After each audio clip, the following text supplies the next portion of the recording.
Where are you going? We haven't even started.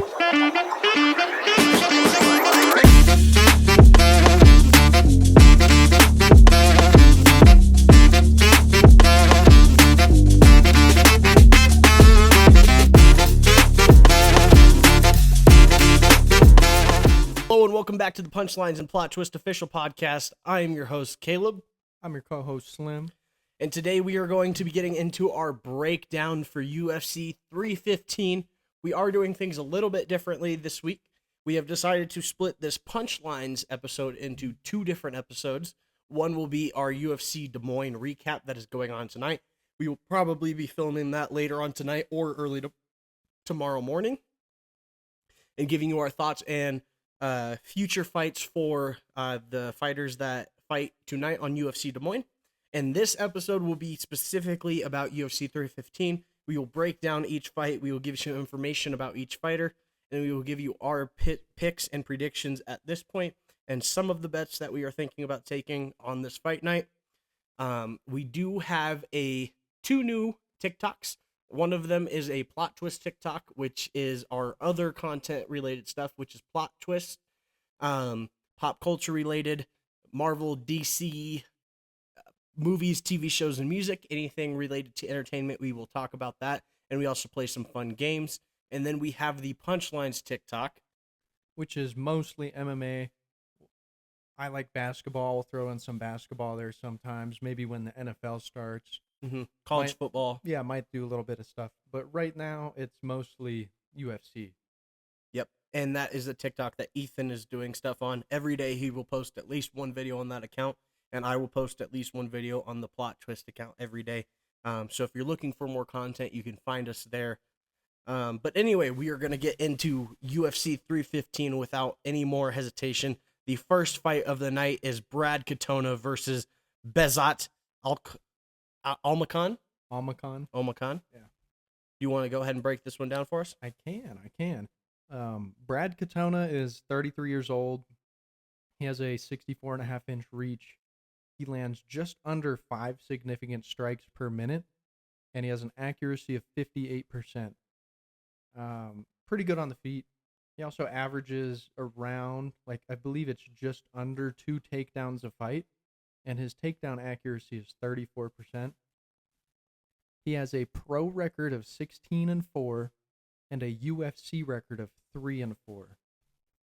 Every fight he's been into has gone to a decision in the UFC, and his most recent fight is a unanimous decision loss. And Bezat Almakhan is 27 years old, has a 68-inch reach. He lands 0.2 significant strikes per minute and lands at 20%. He is 0-1 in the UFC, and his one loss was to Umar Nurmagomedov. I will say, as I was looking up stats, the 0.2 significant strikes landed per minute at 20% was from his one fight in the UFC against Umar Nurmagomedov. He does have a couple knockouts outside of the UFC. It's just they do not have much for them to go off of. So by no means does that mean he is a bad fighter. We just don't have enough information on him. My personal opinion for this fight, people might think I'm crazy. I'm going to take Bezat Almakhan by finish in this fight. Early prelims. I'm going to call him a dog, because why not? I'm going to stick with him. Almakhan is the minus 175 favorite. Oh, he's the favorite now? Yep. Oh, okay. Katona is plus 145. Never mind. I take that back. I'm still rocking with him, though. Absolutely. I don't think it's very likely, but I can most definitely see him coming in, proving a point, because this is an important fight for him. Most people, they get let into the UFC and lose their first fight. If they lose the next one, there's a pretty good chance they might get cut. So I believe he's going to come in guns blazing. He's got really good striking. He looks sharp on the feet. I know he has a couple of head kick knockouts, so I expect to see that. I'm not so sure if a submission is like potentially live in this fight. I don't really see it going to the mat. So if it's just standing up and striking, I'll probably take an Almacan money line on this fight. But if you wanted to get crazy, I would just do Almacan by finish. Yeah, that's fair. Brad Katona is Canadian, and this fight is in Quebec, so that is a factor. Uh, Brad Katona specifically does seem to turn up a little bit harder when he is fighting in his home country. Oh, everybody does. But with that being said, he's a good boxer. He's got really good counters. I like the way he mixes it up, and he's got a good chin. But he does get hit a lot.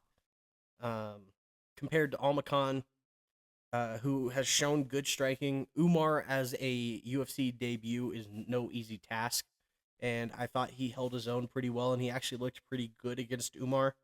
He's got really good heavy hands. He dropped Umar early in that fight, and I think that that's going to be a real factor. Wrestling, he's defensively sound, and he was able to hold up against Umar, which is a Dagestani wrestler. Maybe not the best Dagestani wrestler, but very high level nonetheless. Brad Katona is a two-time Ultimate Fighter champion with some pretty good wrestling and some submission potential. But I don't think that that's going to be much of a factor in this fight. Brad Katona does like to drive takedowns, and I think he might get one or two. But he doesn't really go for a submission. Really, he's more of a ground and pound and control type of guy, which I think uh, Almacan is going to be able to counter very well and be able to pop right back up and get it on the feet again. And I think those heavy hands are going to be a real problem. I have Almacan method is KO or decision. I like those double chances. Most of these fights, I'm picking a double chance because I could see them going one of two ways, usually just for one fighter, though. And before we get into the rest of the card, I just wanted to say when UFC 315 was announced, I wasn't necessarily too excited about the lineup that they showed. Mhm. After watching film, though, there are a handful of fights I'm actually pretty excited to see in this card. I was telling you earlier today that I think that this has the potential to be one of the best pay-per-view fights nights of the year, especially so far. Yeah, so far, for sure. Absolutely. There are a lot of fights that I feel are being slept on and are going to be a really good show. One of those is this next fight, which is Gavin Tucker versus Jeong Lee. Jeong Lee is 29 years old and has a 73.5-inch reach. He lands just under 3 significant strikes per minute and lands at 61%.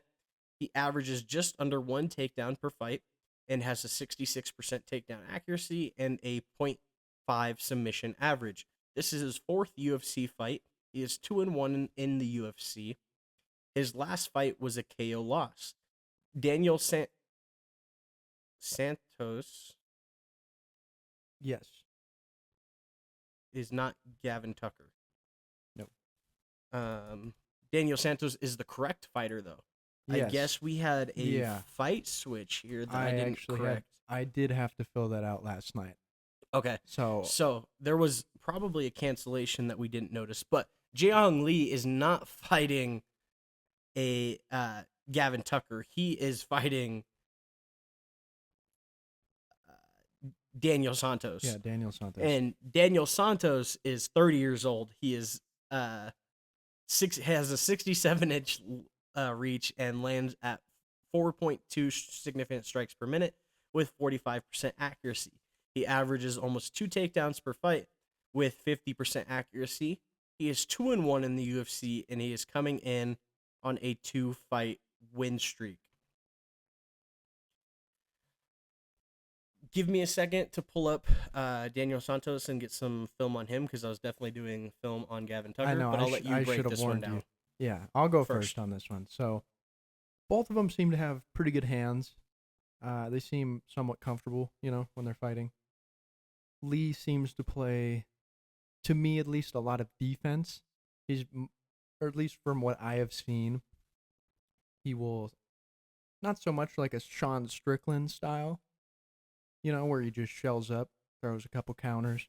He's more active than that, but he does play a lot of defense, and his defense is pretty good from what I have seen.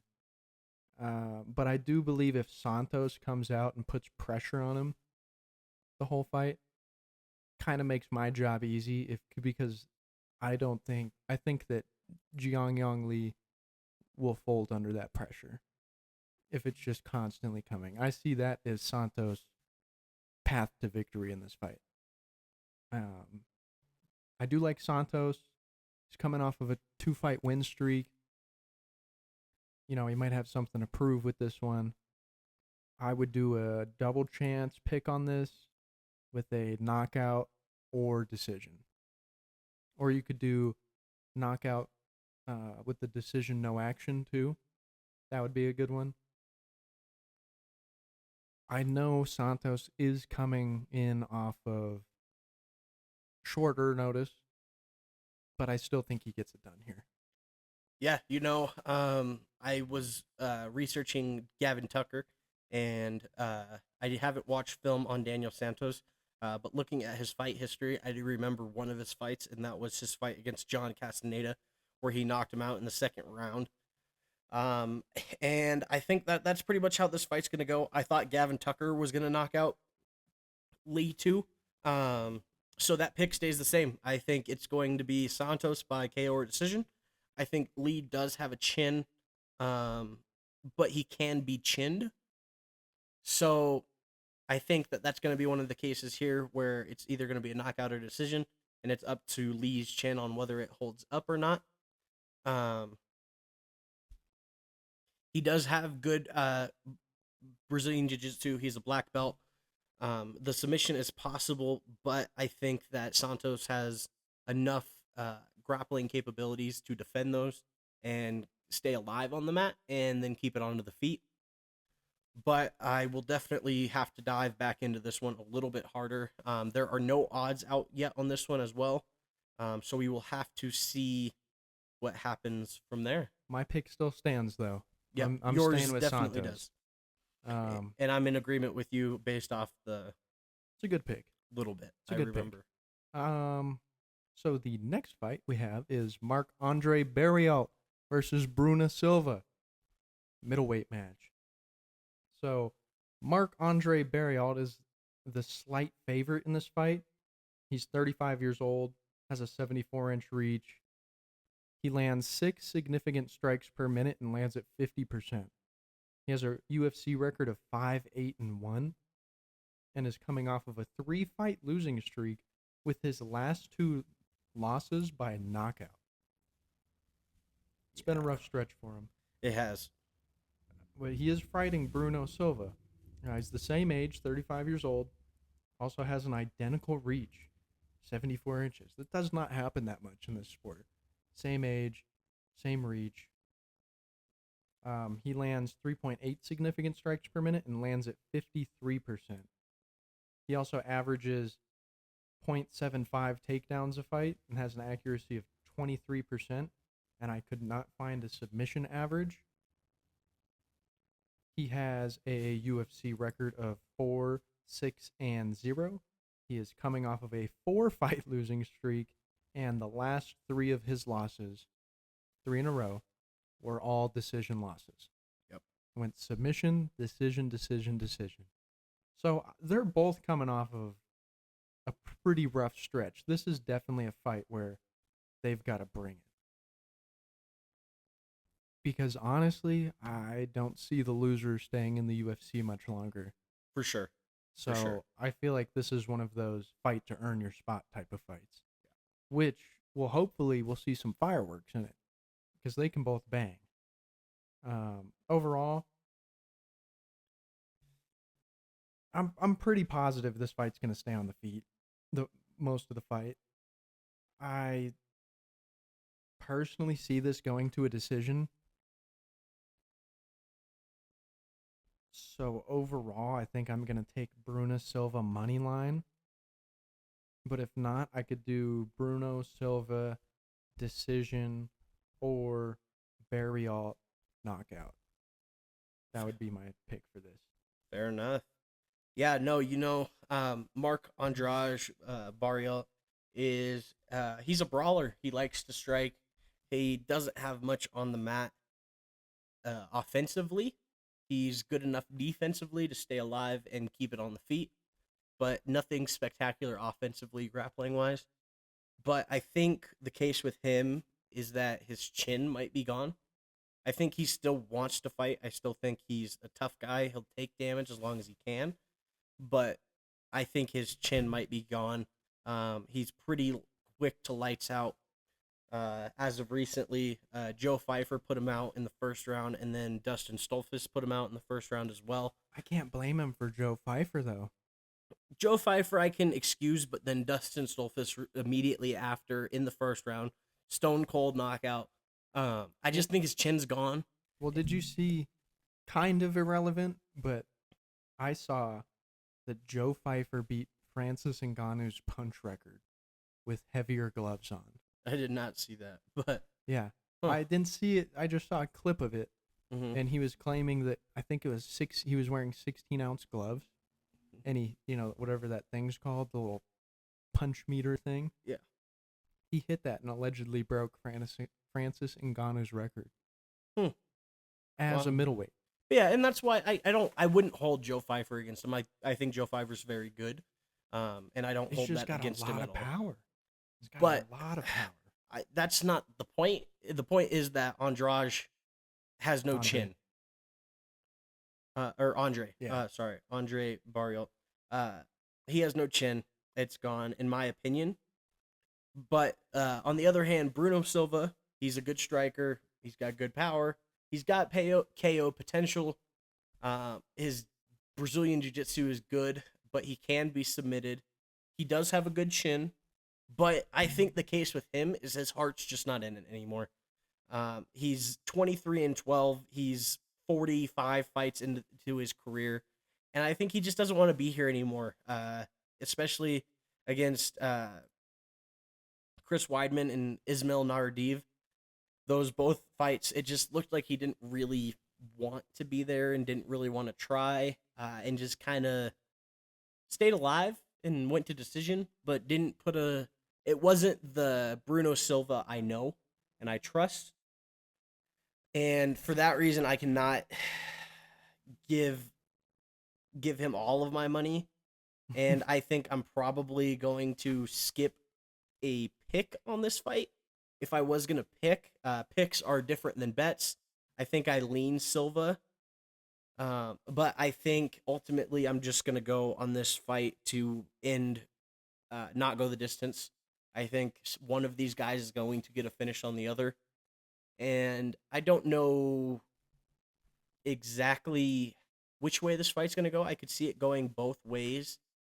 The odds currently have it as Barrial is the minus 150 favorite to the plus 125 dog of Bruno Silva.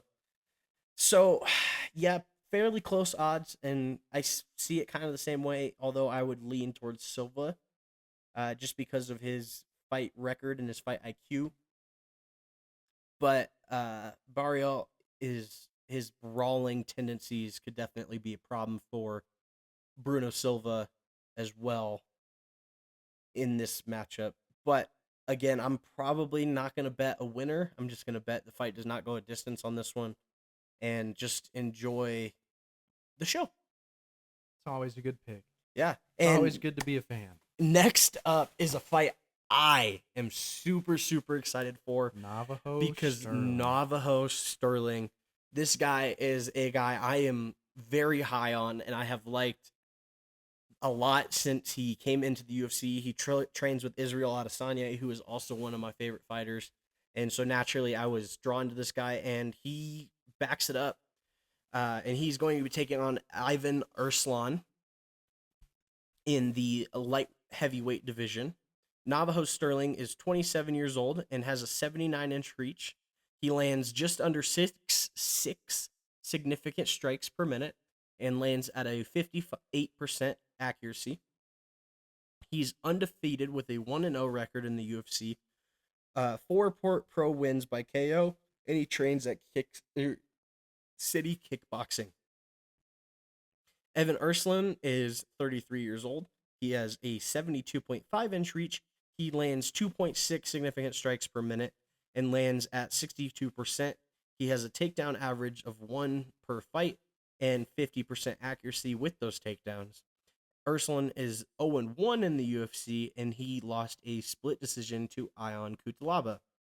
I'm going to talk about Erslan first because I've already talked about that I'm very high on Navajo Sterling.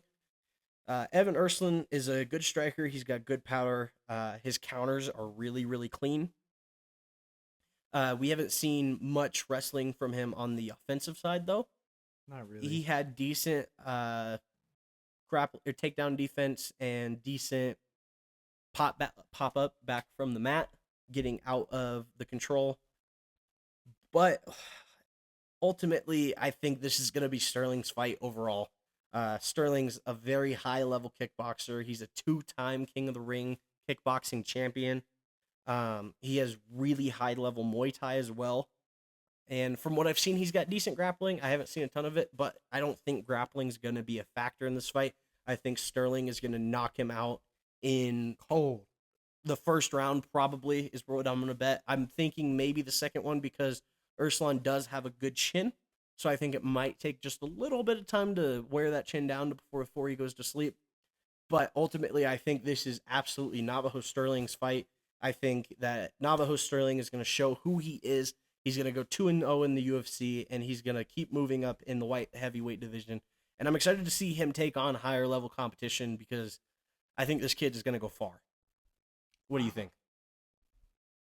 Navajo Sterling versus Zhang Mingyang if he wins. That would Fireworks.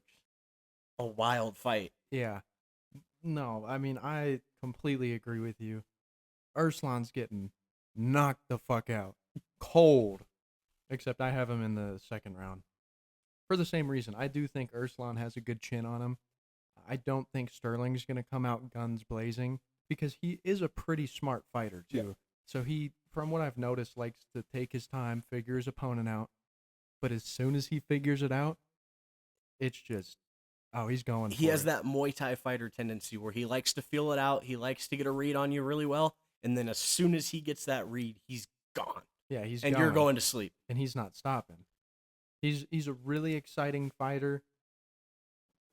I really can't see Ivan Erslan winning this at all. Not throwing shade on the guy, but I feel like this is one of those fights where it's like, here, you're getting fed to the wolves. Yep.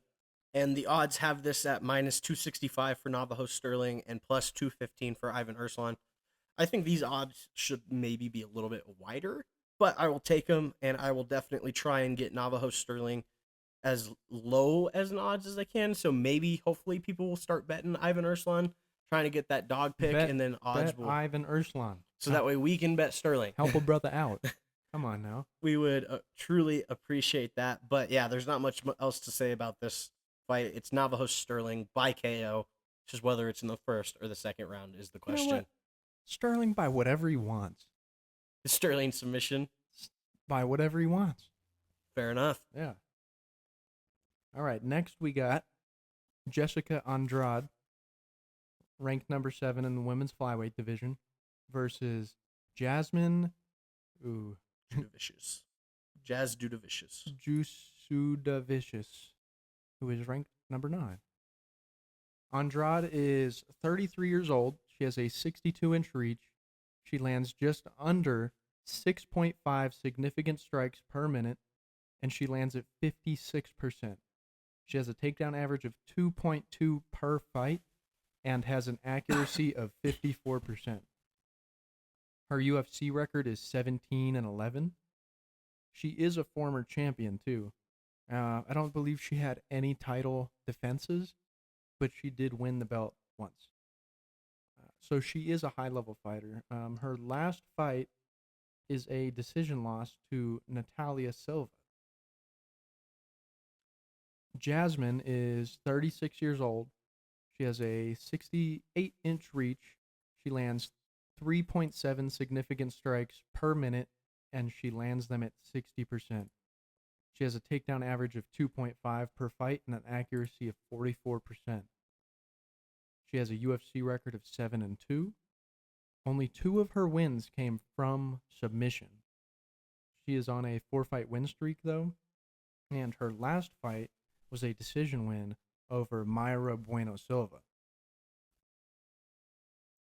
I don't have a lot to say about this fight personally. Don't get me wrong, I'm still excited. This is one of the fights that I'm going to watch as a fan. I can see it playing out in the clinch, on the feet, on the mat, on the fence. It's just whether or not they're both going to get dirty with their boxing. If that makes sense. Because if it's in the clinch, I believe that both of them have really good clinch work. And they're both decent grapplers. So I feel like any attempts made on the ground is just really going to be a waste of time, and you're only going to get control out of it. Other than that, if I had to pick and I had to bet, I got to ride with my girl Jessica Andrade. That's all I got. All right. Yeah. Jessica Andrade, she's got really good Muay Thai, but also in traditional Muay Thai fashion, she gets hit a lot. She has been chinned before, but I would not classify her as chinny by any stretch of the imagination. No. And yeah, she's taken some beatings before. She's got a lot of power behind her punches, a lot of power behind her elbows, her knees. She's got a lot of power all the way around. She's got good BJJ. She's got some submission potential, but she prefers it on the feet, like most Muay Thai fighters do. Jazz Judavicius, though, she's a good striker. She's a dirty boxer. She competed in dirty boxing, and you can tell, especially when she's in the clinch, she likes to throw strikes. She hits to the body. She works the body, and then she pops right back up to the head. She keeps you confused. She keeps you questioning where she's going to hit. She does have relentless takedowns and high-level BJJ, and she's always good for a submission. She's always hunting the submission. And she also has a good chin. But I'm kind of in the same boat as you, but I think I lean a little heavier towards Jasmine Judavicius, because she's just more well-rounded, in my opinion. She's got the better wrestling for sure, and I think she's got at least as good of striking as Jessica Andrade does. When you look at strength of schedule, Jessica Andrade has fought more high name competition, but she's also been around a lot longer, and I think this is kind of one of those changing of the guards, where you have the new kind of newer to the UFC up and comer.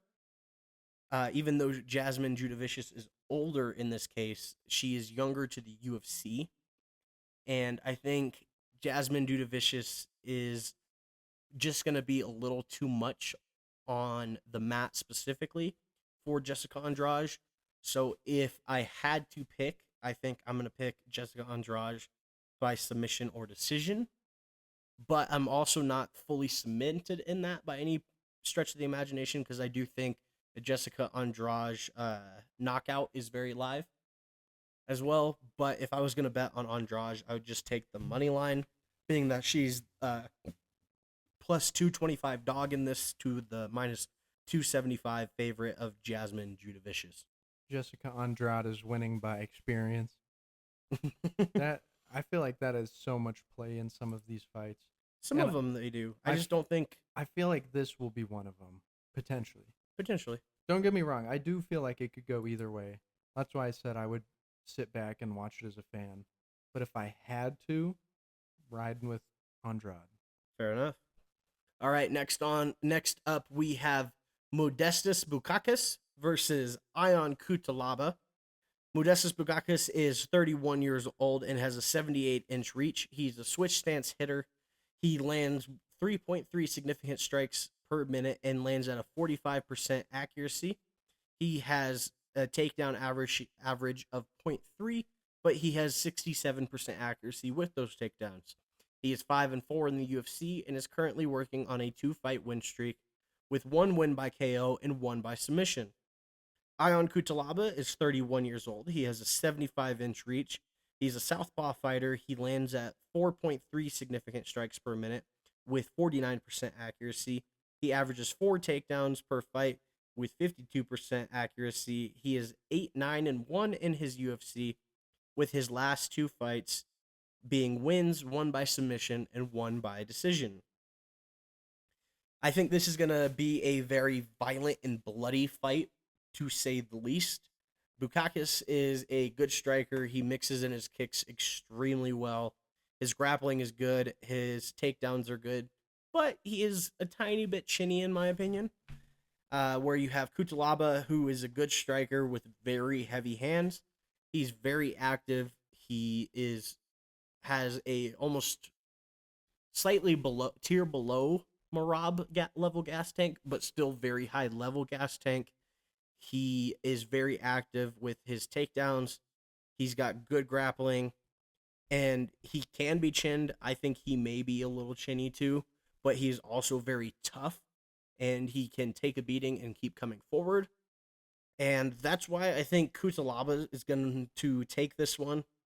I think he is just going to be a little too much. I think he's going to keep the pressure on Bukakis until Bukakis eventually drops, and I think it's going to be either by KO or decision for Cutelaba. I think Bukakis might be live for a KO just because of how heavy his hands are and how well he does mix in those kicks, especially the body head like kind of combo. I think that head kick is definitely an issue. I think his right hand is going to be an issue for him too. But overall, I think Ion Cutelaba has just got the grit and he's got the mental toughness to ride this one out, and that's who I'm riding with in this light heavyweight fight. Who do you got, buddy? I'm glad we finally agree on something. You finally decided to, start making good picks. I do have Ion Cutelaba because the last time I bet on him, I won money. That's fair. That's all I got. No, I'm kidding. I think Cutelaba he's got really good hands. Like you were saying, it's like he's got bricks under there. He is by far the better grappler in my opinion. So even if it does go to the mat, I don't think Bukakis is going to be able to do anything to neutralize that threat, or at least be able to stand up. I feel like he's going to get drugged to deep, deep waters. So I do think a submission is live. I would take him by finish as like a prop. But I am going to put in a money line 3-leg parlay with Cutelaba money line, Radke money line, JDM money line. We'll get into that later, but just letting you guys know. Fair enough. Next up is that featured prelim, Mike Merlot versus Charles Radke at the welterweight division. Can we read this one? Absolutely. All right. Mike Merlot is 33 years old and has a 73-inch reach. He lands just under 4 significant strikes per minute and lands at 52%. He averages 2 takedowns a fight as well, and he lands those takedowns at 56%. He has a UFC record of 4-1.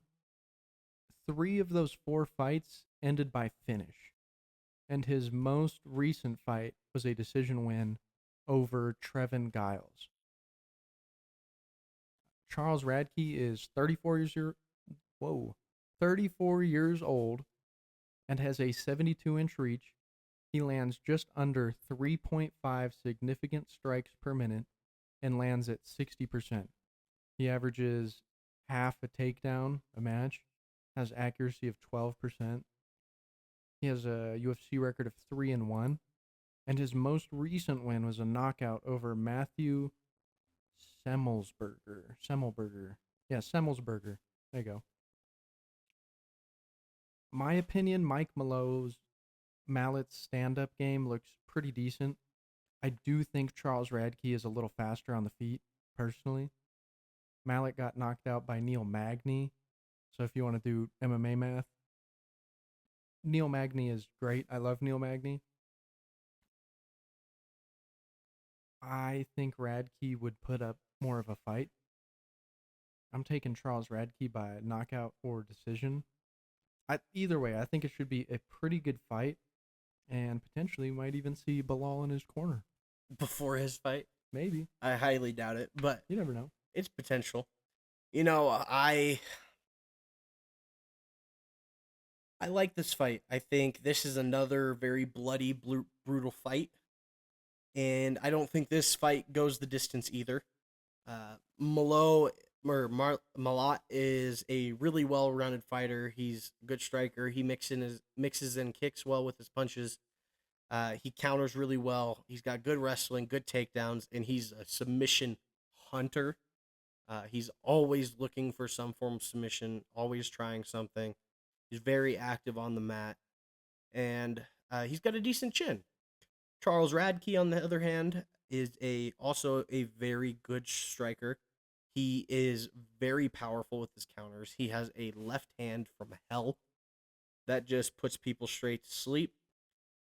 He's got decent wrestling, but it's more so just to keep him alive. And then he uses his takedowns to set up his ground and pound. And this fight I've gone back and forth a lot on already, but I think I'm gonna go with the odds that have Malat as the minus 200 favorite over Charles Radke at plus 170. I just think Malat's submission game and his relentless wrestling is going to be a little too much for Radke. I do think Radke is live for a KO. That left hand, like I said, is killer. And I definitely will probably sprinkle a little something on that prop for Radke.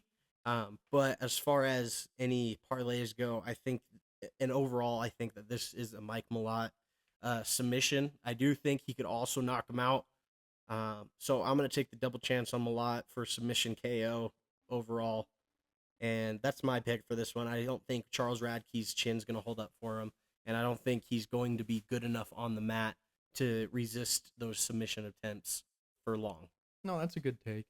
I just have to give Charles Radke another chance in my eyes. That's fair. No, that's very fair for sure. After he lost to Carlos Prates. Yeah. By getting kneed in the liver. From a knee from hell. Yeah. Straight dropped him. But he did go on to win his the fight after that, his most recent fight. And he looked way, way better. So I'm hoping he bounces back and proves you wrong. For sure. I again, if I'm taking that prop bet, I'd be okay with him proving me wrong for sure. And I do think it is live. Moving on, though, to the main card opening us up for the night, we have Benoit Saint Denis at number 13 versus Joel Alvarez at the number 15 in the lightweight division. And I am excited for this fight. I am too, my friend. Benoit Saint Denis is 29 years old. He has a 73-inch reach. He fights as a southpaw. He lands at 5.1 significant strikes per minute at 61%. He has a takedown of just under 4 attempts per match. And with 37% accuracy on those takedowns, he also has a UFC record of 5-3, 3 wins by KO and 2 by submission. His last 2 fights are 2 KO losses to Dustin Poirier and Renato Moicano. Easy money. Joel Alvarez is 32 years old. He has a 77-inch reach advantage, and he lands at 4.5 significant strikes per minute with 62% accuracy. He has a UFC record of 7-2 and a 3-fight win streak, all finishing all by finish. KO and a submission. You know, Saint Denis is a really well-rounded fighter, but he relies on his submissions a little bit less than Alvarez does. He's got good power, and he takes a lot of damage. He's got good takedowns and a good ground and pound, where Alvarez is also a really well-rounded threat, but he tends to lean on those submissions a little bit more than Denis does. And he's a real ground and pound threat. He's got solid defense, but his real threat is on the mat. He's just absolutely lethal and a killer. But This one is one that I really don't know what to do again. It's just another violence bet fight. This is another one on this fight card. There's a few of these that are just shaping up to be very violent fights, and I'm excited to watch it. I'm probably just gonna take does not go distance. Does not go the distance, but I think I would lean Benoit just because of his strength of schedule. Um, I think that Benoit is extremely, extremely durable and extremely tough. The knockout loss to Dustin Poirier, I can't hold against him. That's not Dustin the Diamond Poirier.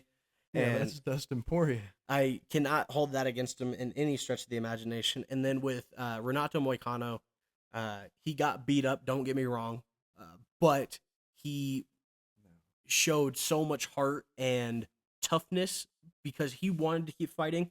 It was the doctor who stopped it. He was ready to keep fighting, keep going, and he was beat up. He could not see. His eye was swollen shut.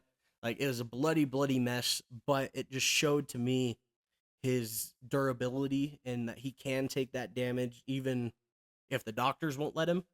And that's why I would lean towards him. But again, I'm just taking violence on this fight and going to watch it as a fan and enjoy this fight truly. My pick is pretty simple. Yoel Alvarez by finish. That's it. Yeah, I got a couple notes on there. Give them to me. Well, this is my personal pick for. I feel like this is going to be top 3 fights of the night. This is going to be a slept-on banger. Yoel Alvarez is a really good striker. I think he's really exciting to watch. I think it's going to be fireworks. In my notes, I literally say I don't feel like I need to break this one down very much because St. Denis got knocked out by my boy Dustin Poirier and Renato Moicano. So I'm taking Yoel Alvarez by vicious submission. Or, I mean, he's always live for a knockout, too. So, I mean, overall, I'm picking either the fight does not go the distance, but I'm going to lean more towards Alvarez. Fair enough. Yeah. You guys ready to get into the next one? Second women's fight of the night. Alexa Grasso, number 1 ranked flyweight contender. A lot of women's flyweight, I think. Right? I believe so. I think all three are. Andrade is flyweight. And It's yeah, that's the first it's one. a flyweight championship, the co-main. There we go. Yeah, so all flyweight, women's flyweight division. So Alexa Grasso, the number 1 contender, is taking on Natalia Silva, the number 5 contender. Alexa Grasso is 31 years old, has a 66-inch reach. She lands 4 significant strikes per minute and lands at 56%. She averages 0.4 takedowns a match and lands them at 40%. She has a UFC record of 8-4-1, and her last 3 fights have all been title fights against Shevchenko, who is the co-main event. Which we will talk about later. Mm-hmm. One was a submission win. Out of the last 3 fights, one was a submission win, one was a draw, and the most recent one was a decision loss. This is a very important fight, I think, because I feel like if she wins this as the number 1 contender, she is going to get that 4th fight. If Shevchenko keeps the belt too, she's going to get that 4th fight, and they can finally settle the score between them. And that's what I want to see. Anyway, Natalia Silva is 28 years old. She has a 65-inch reach and lands 5 significant strikes per minute. She lands at 51%. She also averages 0.4 takedowns a match, and her takedown accuracy is 25%. She is 6-0 in the UFC, 2 of those wins coming by knockout, and her most recent win was a decision over Jessica Andrade. I don't know if you guys have noticed yet, but a lot of these women's fight in the flyweight, just in 315, They've all fought each other before. They're all connected Just been somehow. rotating through each other and winning and Exactly. losing, winning, losing, winning, losing, winning, losing. So 315 is going to be a very big night for the women's flyweight division. Which is already a very competitive division. Exactly. And it's going to be exciting to see what happens because this could set up a potential 1 or 2 next title fights for whoever has the title after this. My take on it is, personally, I think Silva's takedowns are pretty sloppy. I don't think there's going to be too much grappling this match. I feel like it's going to play out a lot on the feet and in the clinch. It's pretty hard for me to judge. I don't personally see it ending in any type of stoppage either. I feel like this is going to be a decision fight, and I'm going to lean towards Alexa Grasso decision. Fair enough. Yeah. No, I have the exact same pick. I would really like to pick Silva in this one because I like her a lot and I want her to do well, but I think that this fight is just going to be Alexa Grasso. Grasso is a really active striker. She keeps forward pressure and she absorbs a good amount of punches, but she doesn't drop because of them. She's going to set the pace in this fight. She does. I disagree. I think her takedowns, I mean, they're not perfection by any means, but I think she has good takedowns and they usually accomplish her goal. Are you talking about Grasso? Grasso, yeah. I was saying Silva's Oh, takedowns okay. are I a got little you. sloppy. I understand. Yeah, Yep, no. never mind. I had to make sure you weren't. I'm not throwing shade at Grasso. Oh, okay. I promise. Yeah. No, Grasso's takedowns, they're not perfection, but they get what they need to be done, and she's pretty good at those. And I think she is always live for a submission, specifically a rear naked choke. That is what all of her submission wins in the Signature UFC move. have been.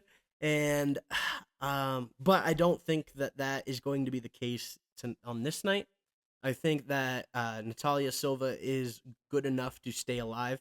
She's a creative striker. She mixes it up well with her kicks and her strikes. Um, but ultimately, I don't think that she's going to be liking the pressure that Alexa Grasso keeps on her. So I think Natalia Silva is going to try and wrestle. She does have a history of being a little bit of an armbar merchant outside of the UFC. In the UFC, though, I've seen, my personal opinion is that she struggles against UFC caliber wrestlers. But I think that the pressure from on the feet is going to be a little too much, so she's going to initiate that wrestling. And I think that this fight is going to be very entertaining and probably very bloody. But I think that it's going to be Alexa Grasso probably by unanimous decision at the end of the day. If she can pull off the submission, I'd be very excited, but I'd also be kind of surprised because I do think Natalia Silva has enough wrestling to stay alive in this UFC level caliber, even at this high rank. But I do really want Alexa Grasso to lose this fight because I don't want to see a 4-3 match with Valentina Shevchenko. I just want to see him settle the score. But That's it. I do think she is going to win this one nonetheless. That's a good pick. I do like it. Yeah. And before you say anything, it's a weird pick, but I'm really excited for this next one. Alrighty, well, getting into it, it is Jose Aldo versus Amin Zabi.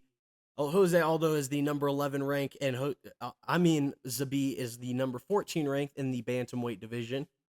Jose Aldo is 38 years old and has a reach of 70 inches. He lands just over 3.5 significant strikes per minute, and he lands at 50%.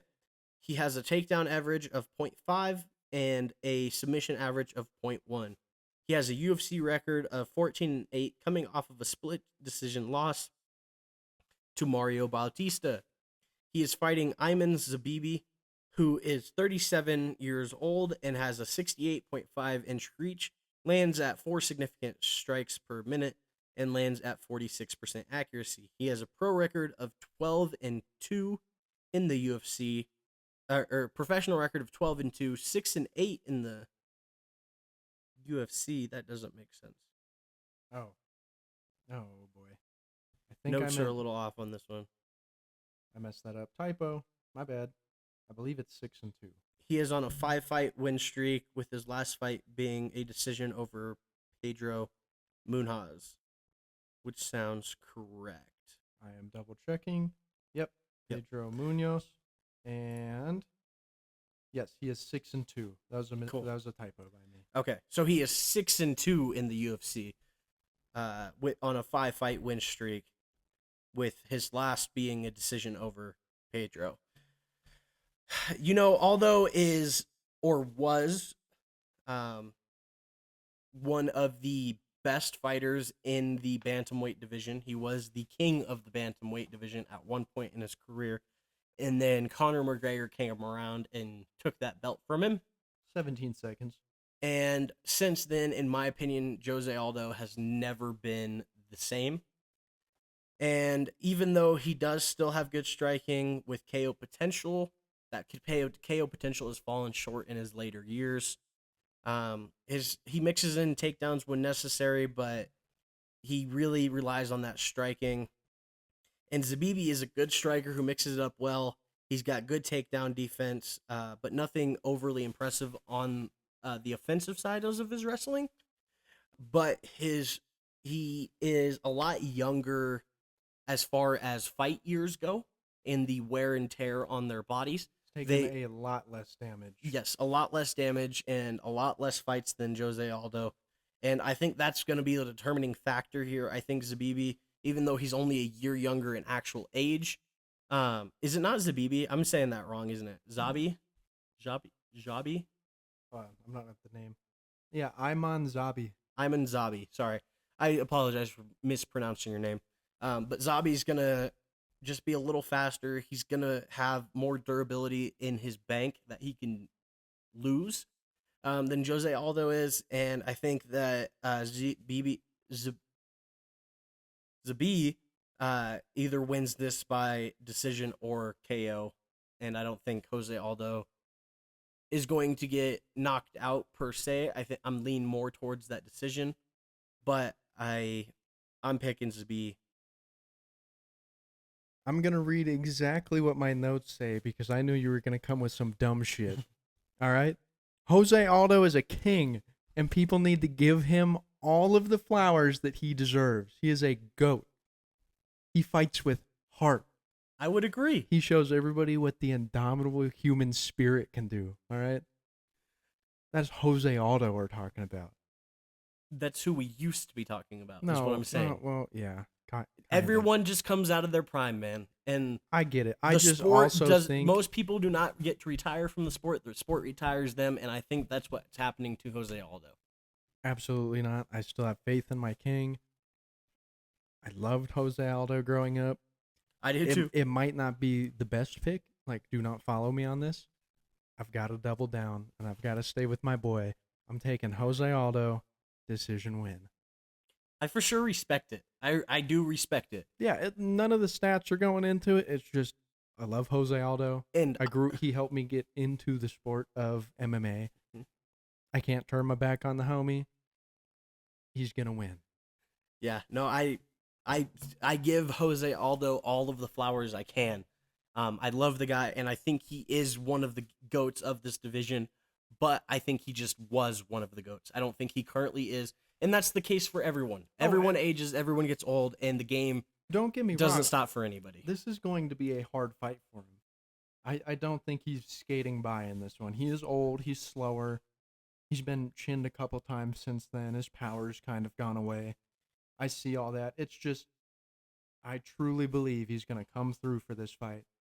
And he's going to give us one last spectacular Jose Aldo win. Fair enough. And the odds actually agree with you. He's a minus 235 favorite for plus 190. And that's also another reason why I'm taking Zabi. I think that's just my personal opinion. I think Jose Aldo, I give him all of his flowers in his early career, but I think it's time for the guard to pass. And even though the guard is passing to a guy only a year younger, I don't think Iman Zabi is going to be championship level by any means. But I do think he gets past Jose Aldo and gets this done. And if I'm going to get plus money on it, I'm going to take it for sure. If Jose Aldo wins, I'm going to make him apologize on the next podcast. I'd like to apologize to absolutely fucking nobody. I'm the champ. All right, the co-name Oh, yeah. main event is next. We have Valentina Shevchenko, the current women's flyweight champion, versus Manin. How do you say that? Firat? Firat, the number 2 ranked women's flyweight contender. So the co-main event of the evening, Valentina Shevchenko is the current women's flyweight champion. She is 37 years old and has a 66-inch reach. She lands a little over 3 significant strikes per minute and lands at 69%. She has a takedown average of 2.75 per 15 minutes, and she has a submission average of 0.3. Her UFC record is 14-3 and 1 draw. And the crazy thing is she's fought in 12 title fights and won 9 of them. That is So this crazy. is going to be her 13th title fight. Crazy longevity by Shevchenko. But not to throw shade at Firat, right? Because she is the number 2 ranked contender in the women's flyweight division. She is 35 years old and has a 65-inch reach. And she lands 6.2 significant strikes per minute at 42%.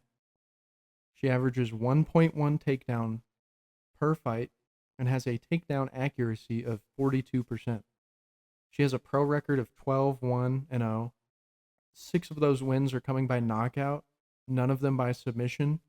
And she only lost her first pro fight, so she is on a 12-fight win streak. My personal opinion is, yet again, I don't have too much to say. I think it's going to be a really exciting fight. I think we're going to see a lot of grappling in this fight. Maybe half and half. I do. There's going to be a decent amount of grappling, but I do think that there's going to be a decent amount of stand-up as well. And I think the exchanges between the two is going to go crazy. I have a lot of respect for Shevchenko. I've watched a couple of Firat's fights, and she can bang, for sure. And personally, I feel like it's just getting to that point where Shevchenko is going to pass the torch, like you've been saying all night. So I have Firat by decision. Yeah, no, this is the one time where the passing of the guard does not apply. Don't get me wrong, I give Firat her flowers. She's a good boxer. She's got clean strikes, good movement. She absorbs a lot, but she doesn't drop. She's got good grappling with decent takedown defense, or good takedown defense even. But Valentina Shevchenko is my freaking girl. And, dude, she is an absolute legend in the women's flyweight division. She is 12 title fights in. She's going to get her 10th title defense here, and she is going to get it by submission. She is 8-1 in KOs in her career, and she is currently 7-1 for submissions. She's going to be 8-1 and tied up for 8-1 for KOs, 8-1 for submissions. That's all I got for this fight. It's Valentina Shevchenko by submission. That's it. The only thing I can see going for Firat is maybe an early KO if she gets lucky, but her Shevchenko's Muay Thai and her striking is going to be too much. She's going to set it up. She's going to stun her real good on the feet. Then she's going to take her down, and then she's going to submit her on the mat. And that is the only way this fight is going. Period. That was kind of zesty. Don't ever say period again. Period. All right. That didn't make it any better. I can agree with you. I see exactly where you're coming from. I love Shevchenko. Really exciting fighter. I just feel like it's... Valentina Shevchenko is the person who got me into women's MMA in the first place. She's a badass, and she's going to win this fight. 100%, hands down. We'll see. We'll see. I'll definitely be happy if she wins it again, but for pick purposes, I'm taking Firat decision. Fair enough. Alrighty, and it is time to break down our last fight, and this is going to be the main event. It is Bilal Muhammad, who the current welterweight champion, versus Jack Della Maddalena, who is the number 5 contender in the welterweight division. This fight means a lot for not only the welterweight division, but the lightweight division as well. We'll talk about that at the end there.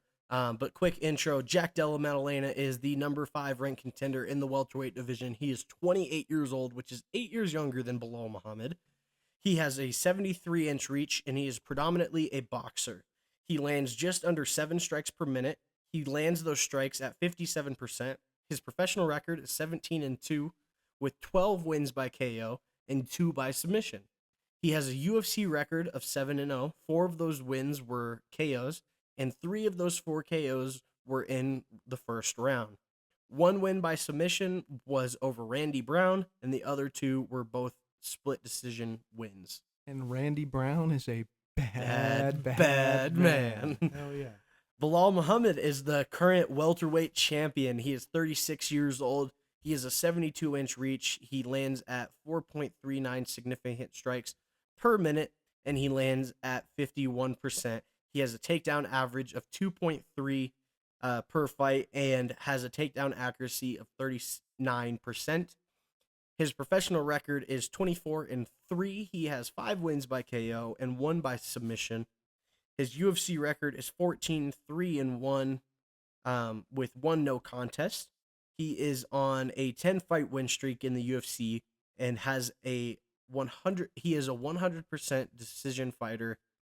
This will be his first potential defense with this fight.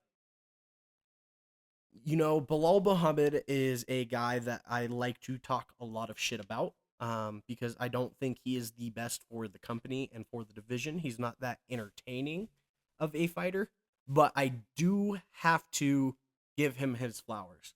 There are certain fighters that no matter how much I hate, I have to give them their flowers. There are some that I will not, absolutely, like Ian Machado Gary. I hate that guy. I think he's a bum. I'll say it again, and I'll scream it from the rooftops. Ian Machado Gary is a bum. And while I don't like Belal, I do have to give him his flowers because to get where he is at in the UFC, he had to be undeniable. He had to get there the old-fashioned way. He climbed the ranks piece by piece, rung by rung, and he used his pretty high-level boxing. He doesn't use it a ton. Canelo hands. But he does have Canelo hands. He can knock people out. He's got 5 KOs in his career. One of them being over Sean Brady, which is something that is not easy to do. It's possible. It's just not probable. But his high-level grappling and his pressure are really where it comes in.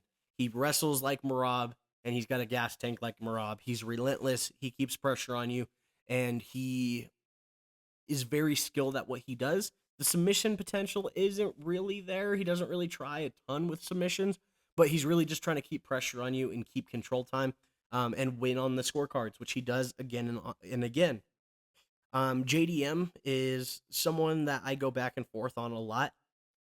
He took a year off recently because he fractured his forearm against who was that against? He fractured it against Gilbert Burns' skull.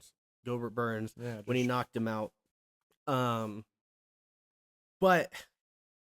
I do respect him a lot. I think the year off was probably a good thing for him. Help him train up a little bit. He's got the good striking, and I think he can compete with Belal on the feet for sure.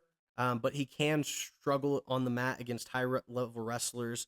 We saw that against Gilbert Burns, who is someone I consider a pretty high-level wrestler. And he did get kind of thrown around the mat. I will give it to him, though, that he did pop back up very well, and he did get out of those scrambles. But I also think Belal is a different level than Gilbert Burns is. And I think that this is Belal's fight. I think he gets the decision to win again. I think it's going to be semi-boring. I think the crowd will boo. But I think ultimately Belal is going to get this done. I know you have a different opinion. I don't hate that. I think JDM KO is a live pick. And I think it's something that a lot of people are counting on for more than one reason. But I do think Belal is just going to be good enough to hold it out and keep the belt for at least one more attempt. and one more defense coming up on his career resume. I can definitely see that. If Bilal wins, it's not going to surprise me at all. I do think he is a high-level fighter. Very, very high-level fighter. The style that he fights in might not be the most exciting, but he is the best at it. Mhm. He is the best welterweight in the world. Hands down. Right at the now. moment. Yeah, right now. That's what the belt means. I know. I gotta give him his flowers. He's fought a lot of good competition. He's made a lot of them look really bad too. I know it's not flashy and exciting, and I do think he can do it to Jack Della Maddalena. But I really like Maddalena's striking, hmm and he likes to target the body a lot. He mixes it up. Pop you in the head, 2 shot to the body, right back to the face. I think he's just gonna if he can stop Bilal's takedowns and keep this fight on the feet for at least half the fight, I think JDM can knock him out just with the pressure he puts on him. And I know that he's prepared to grapple because that's what he's been training since then. I'm just hoping his takedown defense holds up. And what I am going to pick is, well, I have 2 picks. I want to take JDM knockout or Bilal decision as a double chance. But with my parlays, I'm going to be putting JDM winning by knockout in the 4th round. Fair enough. All right. Watch and learn.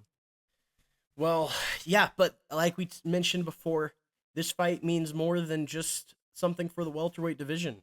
This has some implications for the lightweight division. It's been fairly well reported at this point, where if JDM does take the belt from Bilal, Islam Makhachev will be relinquishing the lightweight title and coming up to welterweight to try and dominate this division.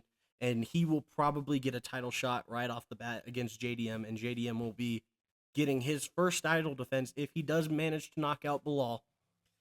I think that Islam ragdolls him. Islam will be taking that belt very quickly from him. Islam will ragdoll JDM. And Islam will be the new welterweight king.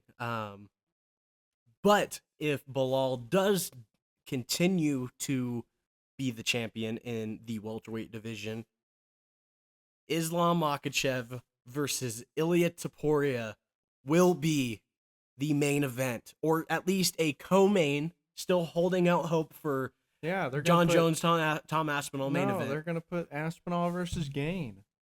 I don't want that as the main event. I won't watch it if it's Aspinall versus Gain, unless it's for the undisputed heavyweight strap. Yeah, but at that point, it needs to be Topuria Islam main event, Aspinall Gain co-main.